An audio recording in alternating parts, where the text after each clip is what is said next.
CIA کے director general Michael morale اور ISI کے سربراہ لیفٹیننٹ جنرل احمد شجاع پاشا کی گزشتہ ہفتے واشنگٹن میں ملاقات کے بعد واشنگٹن پوسٹ کے مطابق پاکستان CIA کے 87 اہلکاروں کو ویزا دینے پر آمادہ ہو گیا۔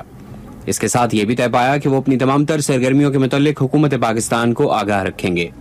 دونوں اداروں کے سربراہان کی ملاقات کے 5 دن بعد امریکی دارالحکومت واشنگٹن سے چند ہی میل کے فاصلے پر ریاست ورجینیا کے شہر فیئر فیکس میں امریکی تحقیقاتی ادارے FBI نے کشمیری امریکن کونسل کے سربراہ ڈاکٹر غلام نبی فائی کو گرفتار کر لیا اور ان پر یہ الزام لگایا کہ ان کی تنظیم کے لیے مالی معاونت ISI فراہم کرتی ہے۔ مائیکل کوگل مین کا تعلق واشنگٹن کے تحقیقی ادارے ووڈرو ولسن سینٹر سے ہے۔ وہ کہتے ہیں کہ یہ گرفتاری ایک ایسے وقت میں ہوئی ہے جب دونوں ممالک کے تعلقات میں تناؤ واضح ہے۔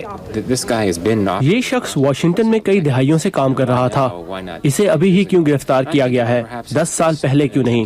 میرا خیال ہے کہ ایسا صرف پاکستانی فوج کو ایک پیغام پہنچانے کے لیے کیا گیا ہے۔ کوگل مین کا کہنا ہے کہ اس کی ایک وجہ یہ بھی ہو سکتی ہے کہ پاکستان کے سیکیورٹی اداروں نے CIA کو اسامہ بن لادن کے متعلق مبینہ طور پر اطلاعات فراہم کرنے والے ایک ڈاکٹر کو گرفتار کیا ہے۔ پاکستان کے سابق صدر جنرل پرویز مشرف کا کہنا ہے کہ پاک امریکہ تعلقات میں کشیدگی کا فائدہ دہشت گردوں کو ہوگا۔ میرا خیال ہے کہ دہشت گردی کے خلاف جنگ کے فائدے کے لیے دونوں ممالک کے درمیان ان معاملات کو حل کیا جانا چاہیے، ورنہ امریکہ اور پاکستان دونوں کو نقصان ہوگا اور باقی دنیا کو بھی، کیونکہ دہشت گردوں کے خلاف ہماری مشترکہ کوششیں کمزور ہو جائیں گی۔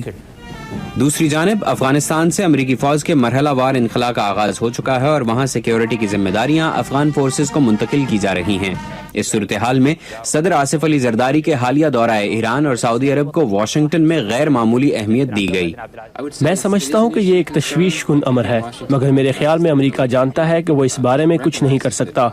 امریکہ جانتا ہے کہ پاکستان یہ اشارہ دے رہا ہے کہ ہم آپ کے ساتھ نہیں چل پا رہے تو ہم ایک ایسے فریق کے پاس جائیں گے جس کے ساتھ ہم چل سکتے ہیں۔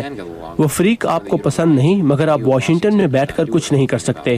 واشنگٹن کے ماہرین کہتے ہیں کہ امریکی انتظامیہ یہ بھی سمجھتی ہے کہ پاکستان افغانستان سے بین الاقوامی فوجوں کے انخلاء کے پیش نظر خطے اور افغانستان میں استحکام لانے کی کوششوں میں جنوبی ایشیا کے دیگر ممالک کو بھی شامل کرنا چاہتا ہے۔